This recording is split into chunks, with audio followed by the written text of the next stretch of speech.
सोनार छोटी ना नदी आजमगढ़ के चतुर सोनार छोटी ना नदी सोनार छोटी ना नदी सोनार छोटी ना नदी आजमगढ़ के चतुर सोनार छोटी ना नदी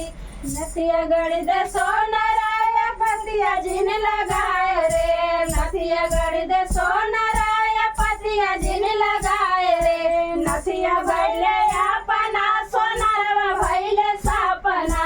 नथिया भैले अपना सोनारवा भैले सपना या पियवा भैले गुलरी के फूल छोटी ना नदी पियवा भैले गुलरी के फूल छोटी ना नदी फूल छोटी ना नदी फूल छोटी ना नदी फूल छोटी ना नदी फूल छोटी ना नदी पियवा भैले गुलरी के फूल छोटी ना नदी पियवा भैले गुलरी के फूल छोटी ना नदी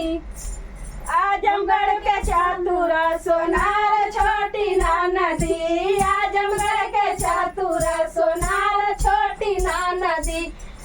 नथिया गढ़ दे सोनाराया रउआ जिन लगाए रे नथिया गढ़ दे सोनाराया रउआ जिन लगाए रे नथिया भैले अपना सोनारवा भैले सपना नथिया भैले अपना सोनारवा भैले सपना पियवा भैले गुलरी के फूल छोटी ना नदी पियवा भैले गुलरी के फूल छोटी ना नदी फूल छोटी ना नदी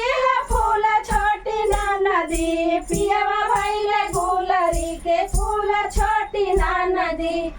आजमगढ़ के चतुर सोनार छोटी ना नदी आजमगढ़ के चतुर सोनार छोटी ना नदी झुमका गढ़ दे सोनाराया घुघरू जिन लगाए रे झुमका गढ़ दे सोनाराया घुघरू जिन लगाए रे झुमका भैले अपना सोनार भैले सपना झुमका भैले अपना सोनारवा भैले सपना या पियवा भैले गुलरी के फूल छोटी ना नदी